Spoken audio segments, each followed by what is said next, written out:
Alors, ce ne sera pas un talk technique. Il y aura une slide technique juste après. Mais là, mon but, c'est de venir allumer quelques lumières et de vous partager mon expérience. On est vraiment dans le thème aujourd'hui. On est aussi dans le thème du DevOps. Ce n'est pas que de la technique. On parle beaucoup d'outils. Moi, je vais vous parler d'autre chose. Mais tout d'abord, bref présentation. Je suis Aurélien Cogé. Je suis le CEO d'une startup qui s'appelle R2 DevOps, basée à Montpellier. J'ai fait mes études classiques, informatique, ingénieur en informatique dans le Nord. Ensuite, j'ai travaillé dans différents domaines, dans le public, au ministère de la Défense, où dès le départ, la sécurité était au top niveau. On n'avait même pas Internet sur notre poste de développement. Alors quand on est développeur back-end, c'est compliqué. Mais c'est une super expérience. Et ensuite, j'ai évolué vers des fonctions de management de projet. Là, j'ai rejoint une ESN qui s'appelle Soprasteria à Nantes, où j'avais une équipe de développeurs, d'ops, de business analyst, de QA. Et ensemble, on menait des projets, toujours dans le domaine de la défense. En 2018, j'ai rejoint une startup à Montpellier qui travaillait sur la blockchain, où j'ai rencontré mon associé Thomas Bonny, avec qui on a super bien matché sur les valeurs qu'on veut pousser dans le monde du développement. Et on a créé une société de services tous les deux en 2020, une société Covid native, on l'a appelée comme ça, où on accompagnait les entreprises à leur transformation digitale, transformation numérique, migration dans le cloud, automatisation. Et de cette expérience, on a fait énormément de pipeline CI/CD. On a découvert un problème qui nous dérange toujours, et on a décidé d'essayer d'apporter une réponse, une solution à notre manière, et on a créé R2 DevOps. Mes objectifs dans la vie, alors Aurélie l'a rappelé ce matin, c'est très bien, c'est de pouvoir prendre du temps pour ses passions, j'en ai quelques-unes, j'en profite pas assez, mais j'essaye, mais surtout de venir simplifier la vie de nos développeurs qui touchent de près ou de loin des pipelines CI/CD, mais également de ces directions, les DSI, les CTO, les RSSI, qui sont en quête de réponse et de confiance dans le delivery de leur logiciel. Avant de commencer, je vais faire quelques définitions. On me dit souvent, Aurélien, tu parles d'inner source, je ne sais pas trop ce que c'est. Moi, il y a 2 ans, je ne savais pas ce que c'était. J'ai découvert ça un peu par hasard. Ici, je vais en donner une brève définition, ça suffira pour l'échange qu'on aura. Je pense que vous connaissez tous l'open source, avec les valeurs que ça apporte de collaboration, de partage, d'ouverture, d'amélioration continue. L'open source, il n'a pas vraiment de frontières. Tout le monde peut contribuer ou utiliser des composants de la ressource. Eh bien, l'inner source, c'est la même chose, sauf que la frontière, c'est votre entreprise. C'est-à-dire qu'à l'intérieur de votre entreprise va vivre un patrimoine inner source.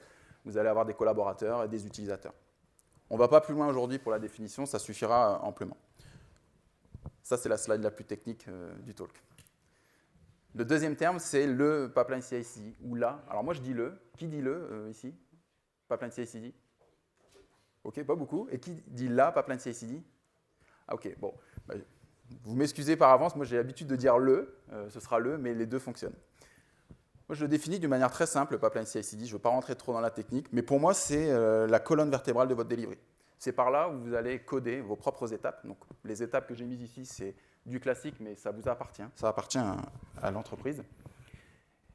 Et ce sont vos équipes de développement qui vont mettre ça en place. Le but, c'est de venir accélérer votre delivery, apporter de la qualité, enlever des tâches douloureuses de vos équipes de dev qu'on faisait autrefois manuellement. Mais ce que j'aimerais qu'on retienne de cette slide, c'est que le pipeline CI/CD, c'est aussi du code. C'est du code qui va tourner sur votre instance GitLab, sur GitHub, sur Jenkins, sur CircleCI, sur un moteur de CI/CD, mais ce qu'on doit retenir ici, c'est que c'est du code. Le dernier terme à définir, c'est cette notion de chaos.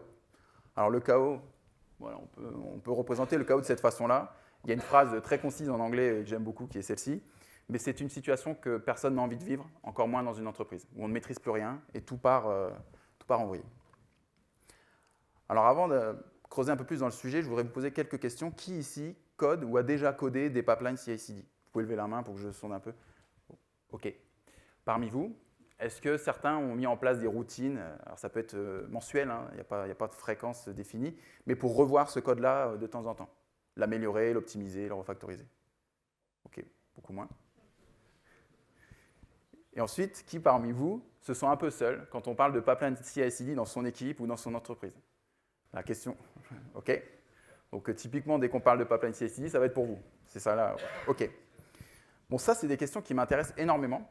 Et j'ai poussé le sondage auprès de plusieurs équipes de dev avec d'autres questions, 2 supplémentaires, qui sont celles-ci. La première que j'ai posée, c'est aujourd'hui, comment vous codez vos pipelines CI/CD? Alors, je ne parle pas de l'étape d'identification que vous devez faire, certainement auprès de vos équipes pour aller voir qu'est-ce qu'on va automatiser. Admettons que ça, c'est déjà identifié et vous êtes dans l'étape maintenant de venir coder votre pipeline.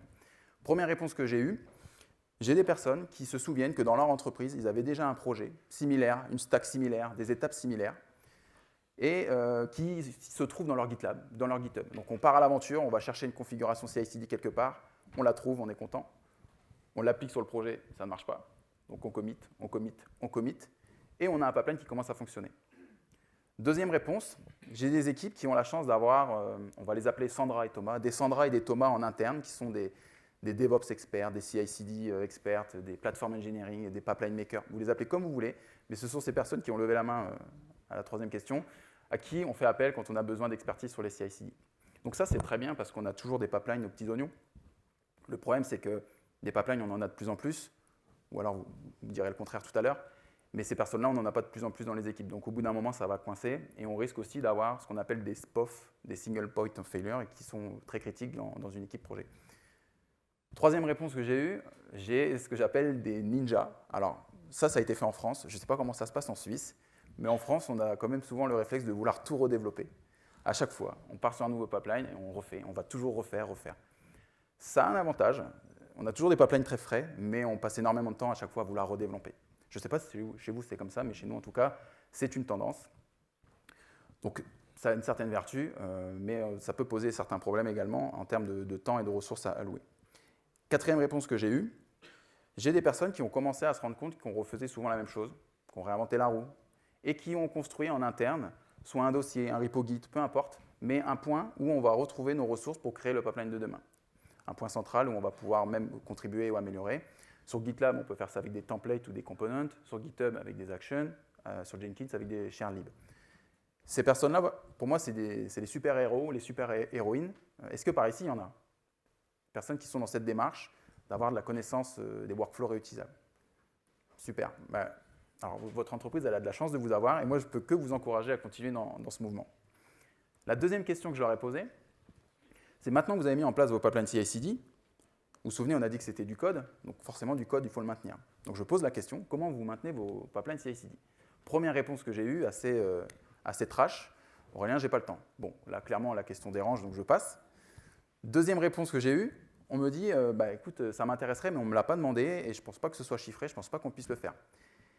Cette réponse, elle est super intéressante, et elle me ramène dans une expérience, celle chez Soprasteria, où je ne développais pas, mais j'étais plutôt sur du pilotage, et j'avais la main sur le chiffrage, le cadrage. Et je retourne à cette époque-là, et j'imagine quelqu'un qui arrive dans mon bureau, Sandra, qui me dit, écoute Aurélien, on a 5 pipelines CI/CD, qui commencent à vieillir un peu, ils ont évolué d'une manière un peu bizarre, ils sont trop lents, il faudrait refactoriser. Il faudrait une journée pour tout refaire et tout tester. Si j'avais eu Sandra qui serait venue à ce moment-là dans mon bureau, je pense que j'aurais dit on ne peut pas. Et c'est vraiment ce qui se passe aujourd'hui. Et là, ce que je voudrais mettre en avant, c'est que le pipeline CI/CD, on en a tous besoin.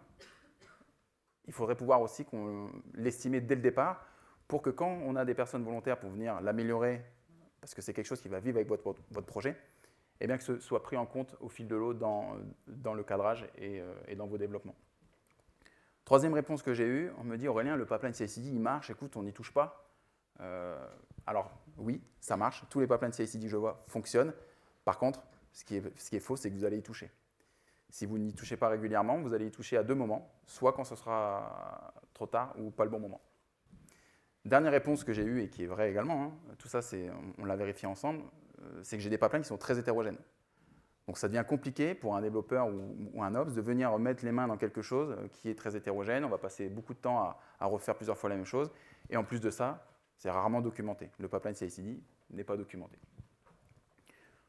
Donc là, à la fin de ce sondage, je me fais quand même une idée du pipeline CI/CD qui n'est pas très belle. Et j'ai une image qui commence à se créer dans ma tête. Et c'est cette image.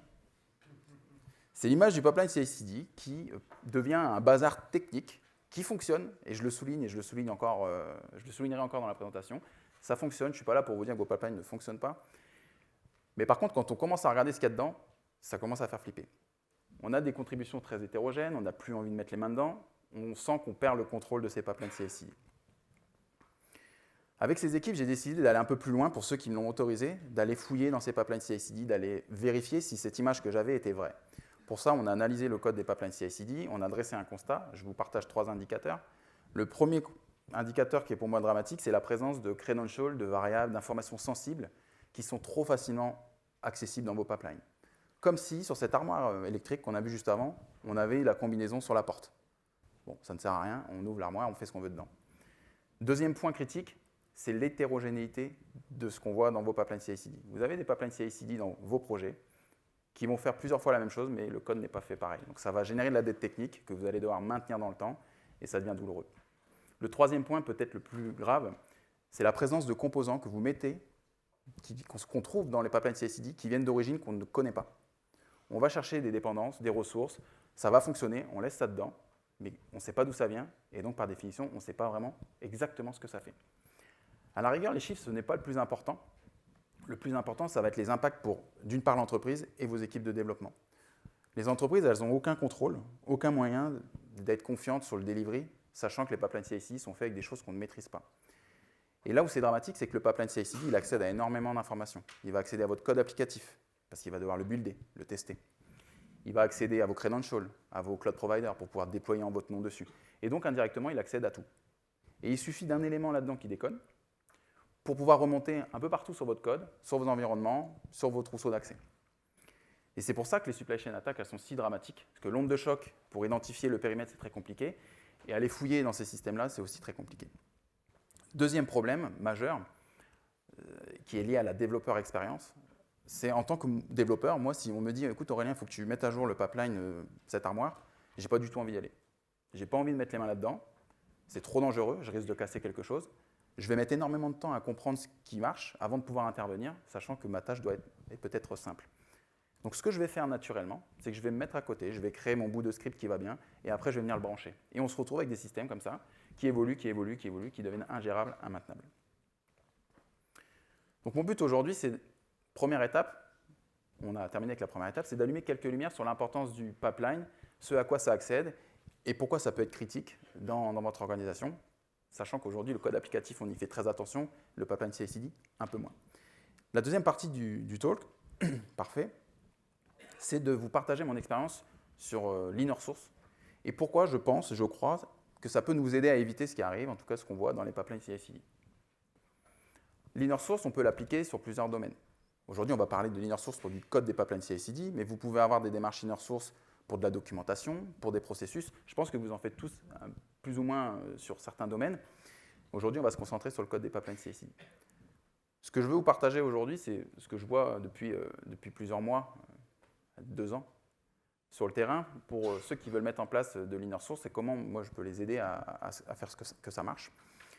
Il faut avoir conscience que ça va demander du temps. Il ne suffit pas juste de mettre un dossier avec des ressources pour que ça marche. Ça va demander du temps de contribution pour améliorer le patrimoine, d'usage, de formation, d'accompagnement. Et pour ça, c'est important aussi que vos directions prennent part au mouvement. Ce n'est pas qu'un mouvement technique, bien que les initiatives soient souvent techniques, mais si derrière la direction ne suit pas, ça va être très compliqué de dédier des heures, des après-midi, par exemple, pour aller à tel endroit et parler de la démarche inner source qui est en train de prendre dans l'entreprise. Ensuite, ce que je pourrais vous recommander, c'est d'itérer par petits bouts. On ne va pas démarrer une démarche inner source sur toute une entreprise d'un coup. C'est indigeste, il y a trop d'informations, d'expérience, ça ne marche pas. Ce que je privilégie, c'est de partir sur une démarche itérative, un peu comme on peut avoir avec de l'agilité, des sprints bien cadrés et finis dans le temps. Vos premières itérations, elles ne vont pas vous apporter le maximum de valeur. Il ne faut pas se décourager avec ça. Si vous partez dans le l'inner source, vous allez démarrer sur un petit périmètre, et plus vous allez avancer, plus vous allez voir la valeur. Mais c'est possible que les premières itérations ne soient pas si satisfaisantes que ça. Mais ce n'est pas grave, c'est normal. Un point clé pour nos contributeurs et les utilisateurs. Les contributeurs, Thomas et Sandra, on ne doit pas les sortir de leur environnement où ils ont l'habitude d'évoluer. Il ne faut pas créer un nouveau système où ils vont devoir contribuer. Ce qui fonctionne, vu que c'est des personnes qui vont contribuer, généralement avec du Git, c'est de s'appuyer sur leur workflow de contribution, leur Git flow. Pareil, sur la documentation, réinventez pas un nouveau système. Partez sur un README en Markdown, ça suffit largement, en tout cas pour la CI/CD, pour démarrer. Et si après vous voulez évoluer, vous pourrez. Mais vraiment, les premières étapes, il faut rester simple pour eux. Et également pour les utilisateurs. Si je mets ma casquette de l'utilisateur, je veux créer un pipeline CI/CD. Si je mets 10 minutes à trouver la ressource, 10 minutes à comprendre comment ça marche, 10 minutes à la mettre en place dans mon projet, il y a de grandes chances que je repasse en mode ninja. Et donc, simplifier la contribution et l'usage, ça va permettre que naturellement, votre démarche inner source va devenir le choix par défaut pour vos équipes. Et c'est ce qu'on veut pour éviter les dérives. Ensuite, pour itérer, bon ça c'est classique dans toutes les démarches, pas forcément dans celle-ci, mais j'aime bien le souligner, il faut être en mesure de mesurer ce qui se passe.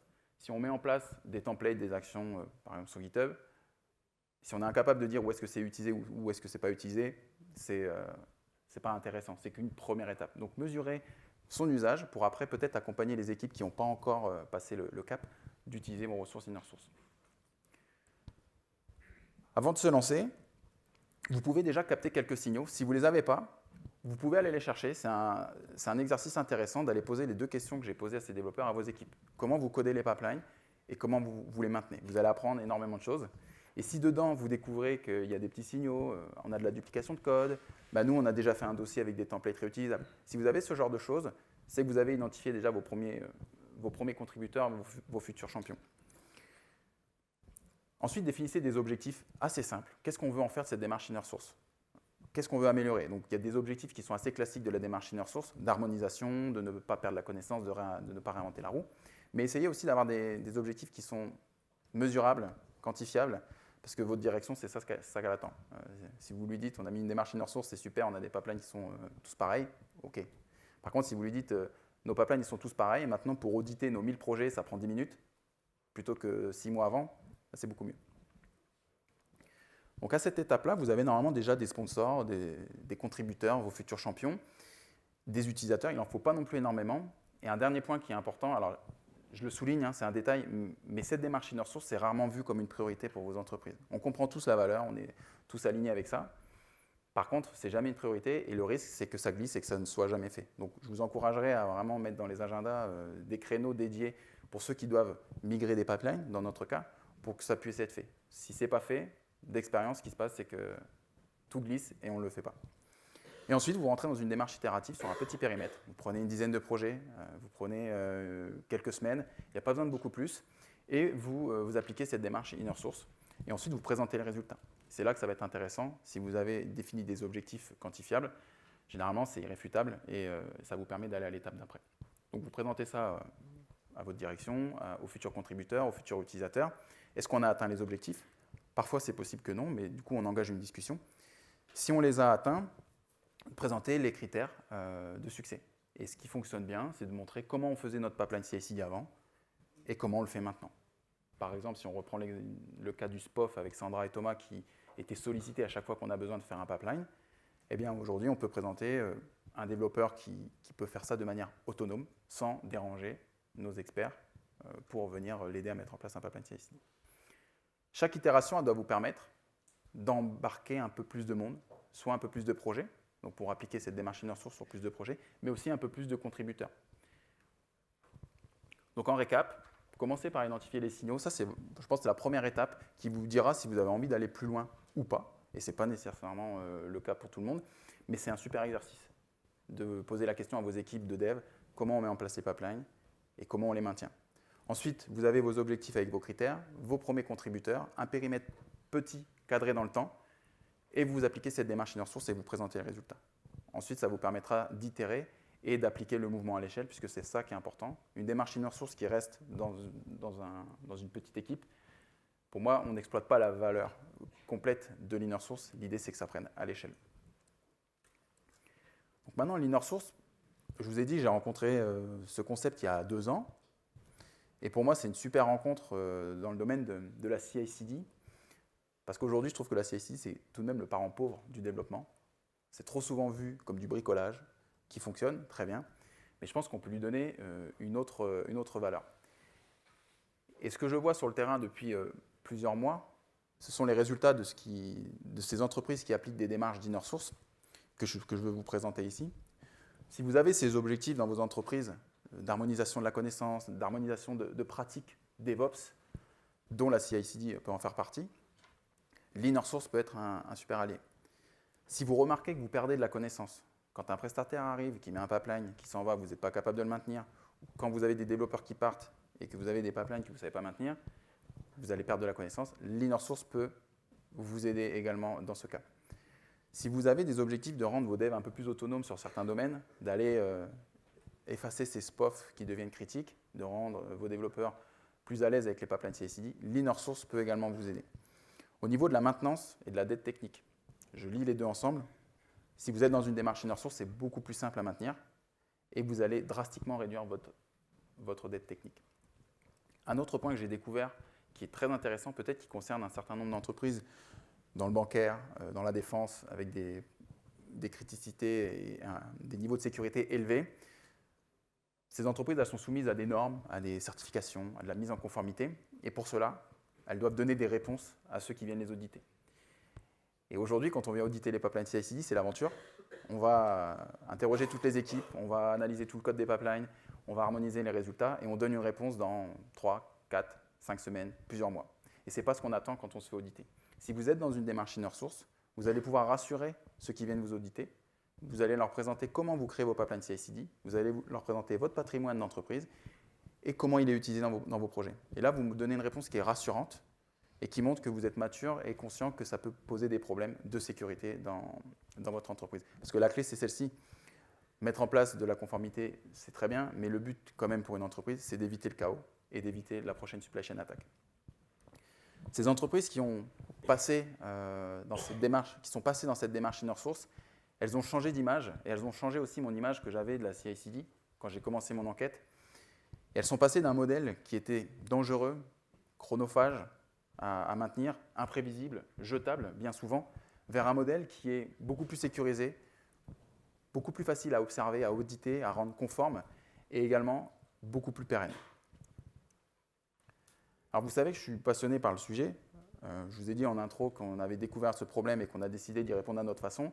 Pour ceux qui seraient intéressés, pour découvrir qu'est-ce qu'il y a chez vous, on a développé chez R2DevOps un outil qui est gratuit, c'est pour ça que j'en parle, qui vous permet d'avoir des réponses sur qu'est-ce qu'il y a dans vos pipelines CI/CD, quel est le niveau de maintenabilité, est-ce que j'ai des démarches inner source qui sont déjà présentes dans mon entreprise. Ça peut vous aider à répondre à ces premières questions de sondage. Nous, notre but, c'est de simplifier la vie des développeurs qui vont travailler sur ces pipelines CI/CD et de vous permettre de reprendre le contrôle des pipelines CI/CD avant qu'il soit trop tard. Et si on arrive à vous donner un coup de main là-dessus, eh bien, on sera très content. J'ai terminé avec ma présentation. Je vous remercie pour votre attention.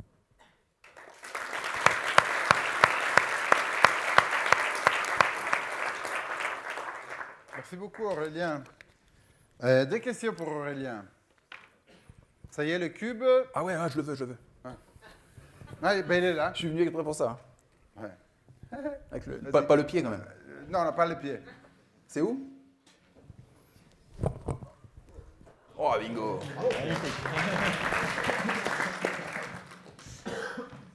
J'avais une remarque et après une question sur le point.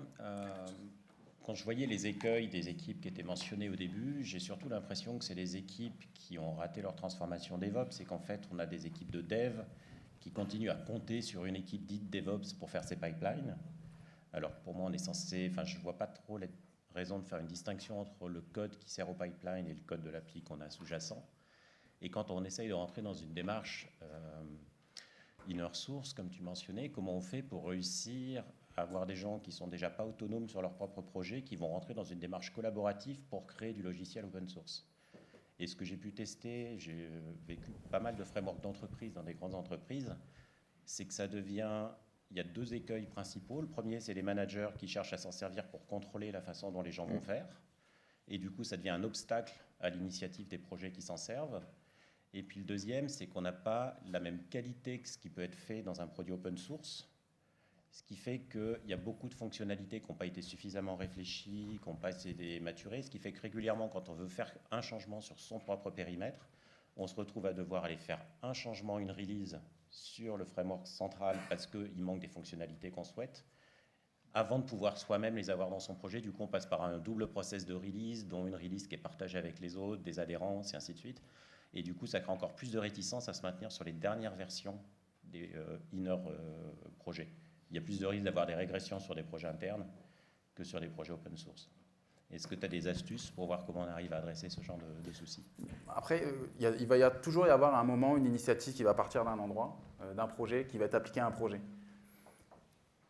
La réponse est, si vous avez des personnes qui ont conscience que si on travaille d'une manière commune en interne d'entreprise, je ne vais pas parler de l'open source, mais que de l'inner source, leur dire que si vous faites des contributions spécifiques sur vos projets, à un moment, posez-vous la question, est-ce que ce serait bénéfique ou pas pour toute l'entreprise? Je dis ça parce que trop souvent, on va remarquer des démarches inner source locales Et les gens ne savent même pas qu'à côté, ou dans la ville d'à côté, l'équipe a fait un truc qui pourrait m'aider. Les deux fonctionnent, sauf qu'on a passé 2 fois plus de temps, et peut-être que là-bas, c'est beaucoup mieux que ce que moi j'ai fait. Mais pour ça, ça passe par la communication. Je vois pas, il n'y a pas d'outil magique, mais de pouvoir se dire que le mouvement Inner Source, c'est quelque chose qui va être dans notre ADN d'entreprise, et de dédier des moments pour ça, pour découvrir ce qui existe, et pour éviter que ça dérive. Ça demande du temps, c'est ce que je disais au départ, ça demande du temps, de l'énergie, et il faut surtout aussi qu'il y ait des personnes qui soient motrices. Et il n'y a pas de formule magique, il faut laisser faire ce qui se passe. Nous, on ne dit pas qu'il faut faire des pipelines CI/CD de cette façon tout le temps, qu'il faut toujours utiliser le patrimoine Inner Source. Vous pouvez innover, mais il faut pouvoir identifier ce qui se passe pour voir si cette innovation, elle mériterait d'être mise dans le pot commun. Donc de l'observation et de la communication, je dirais que ce seraient les clés pour ton cas. Est-ce que j'ai répondu à peut-être? Ouais, merci.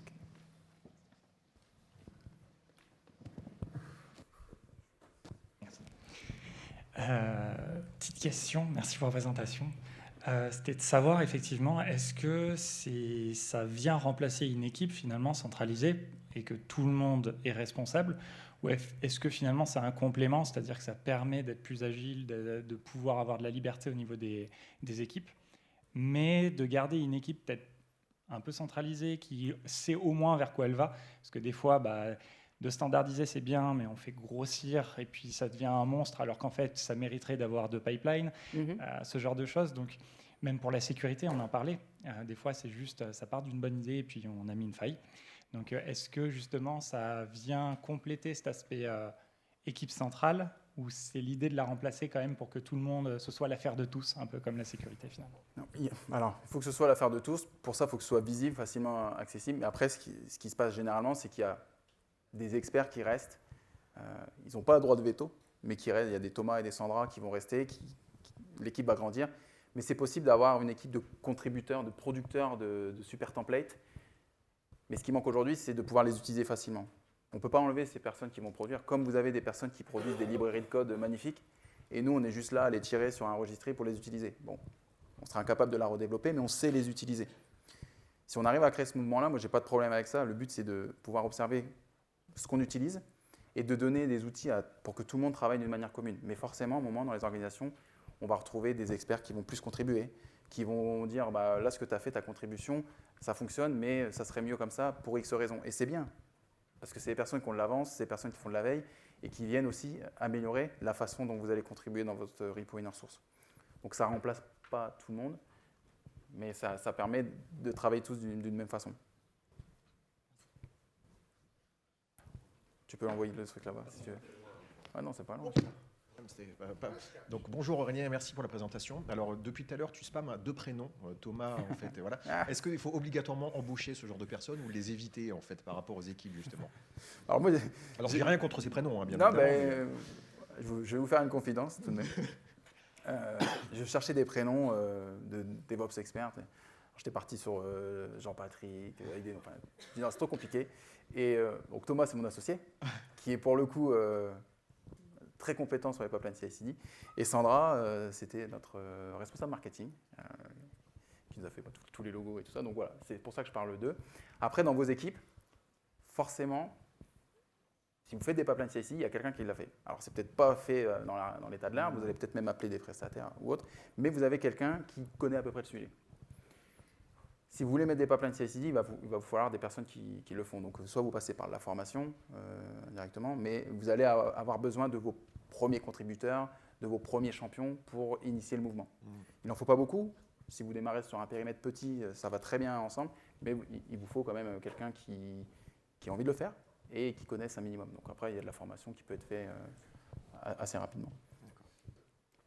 Si vous en avez beaucoup, il faut qu'ils se parlent, parce que le mouvement il doit être global. Le risque, c'est d'avoir plusieurs démarches qui partent dans tous les sens. Et je veux rebondir sur ce que tu disais tout à l'heure. On parle d'Inner Source, mais ce n'est pas grave si vous avez 2 templates qui font du Docker build. C'est pas grave s'il y en a 2. Le but, c'est pas d'en avoir qu'un et d'avoir des choses qui évoluent qu'on ne sait plus maintenir. Si ensemble, vous estimez qu'il faut les séparer, vous pouvez le faire. Mais ces 2 templates doivent être toujours dans la même source de confiance, accessibles facilement. Vous devez pouvoir mesurer et identifier où est-ce que c'est utilisé pour éviter les dérives. Mais le template unique, j'ai de plus en plus de mal à y croire par rapport à l'expérience. Et c'est pas grave en soi, si on respecte les mêmes règles pour les templates qu'on vient cloner et qu'on vient améliorer. Et s'il y a une raison valable de les séparer, bien sûr.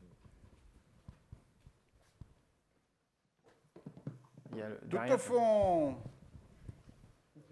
Là, il va falloir faire plusieurs passages. Bonjour, merci pour la présentation. Votre retour d'expérience par rapport à l'inner source, est-ce qu'il a favorisé le fait d'utiliser du monorepo plutôt que des repos spécifiques? Alors, attends, j'ai pas entendu la fin, excuse-moi. Alors je répète, Oui. dans le contexte effectivement de l'inner source, le pipeline, comme vous avez dit, c'est un élément important, autant que l'applicatif.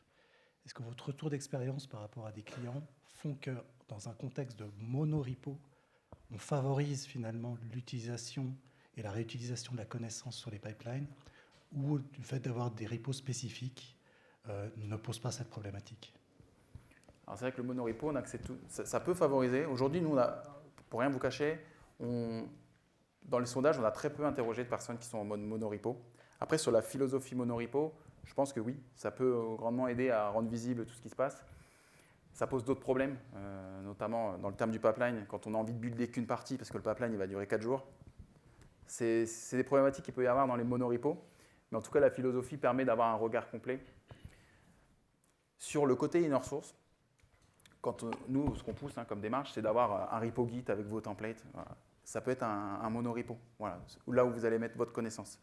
L'endroit où vous allez avoir votre pot commun peut être un repo unique, il n'y a pas de problème. Ça peut être aussi un repo distribué si vous avez plusieurs équipes, Sécu ou autre. Mais le monorepo permet d'avoir tout à un endroit, c'est assez adapté dans ce cas-là. Mais sur le code applicatif, je ne sais pas si c'était la question, mais nous, on a très peu interrogé des entreprises là-dessus. Mais par contre, sur le point central de référence, on peut avoir un monorepo accessible à tout le monde. Il y avait une question tout au fond. Il y a encore? Tout au fond, il faut là. Tout au fond. Ouais. Ben, d'ici demain soir, on aura une équipe de rugby de DevOps Days, quoi. En tout cas, merci pour la présentation et la pertinence des informations partagées. Ma question, ça va être plutôt sur un aspect conformité. Le CI/CD, ça devient un outil quand même incontournable pour tous ceux qui veulent produire logiciels d'une manière industrielle. Quel est le retour que vous avez sur l'intégration des métriques de la conformité pour s'assurer qu'un logiciel produit, il est bien sécurisé conforme?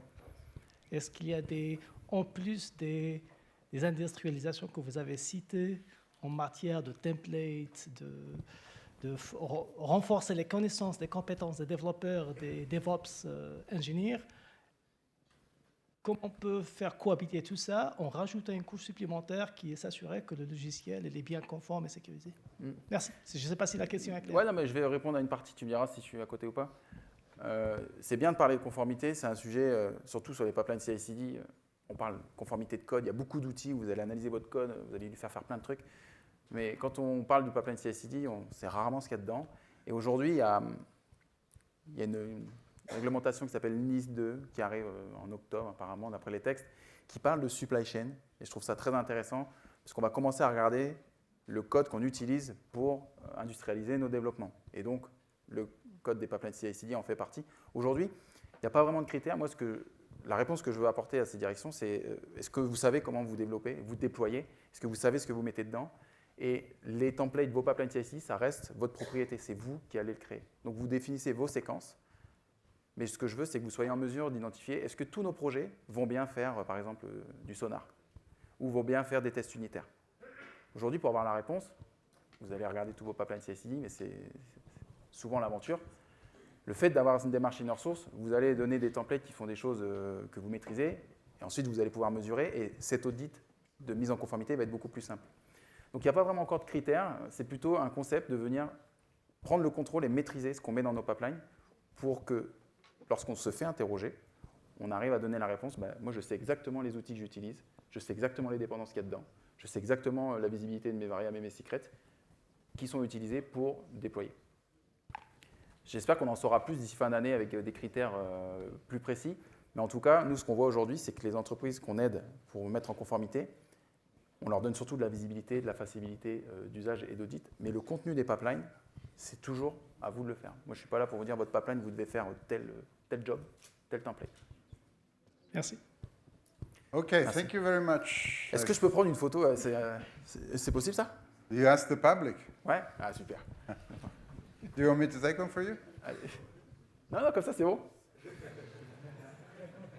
Allez, cheese. Merci. Cool. Thank you very much. And now we have the pleasure of having with us, hopefully, Virginia Diana Tudea. I've seen her before, so she's somewhere around here, and I see her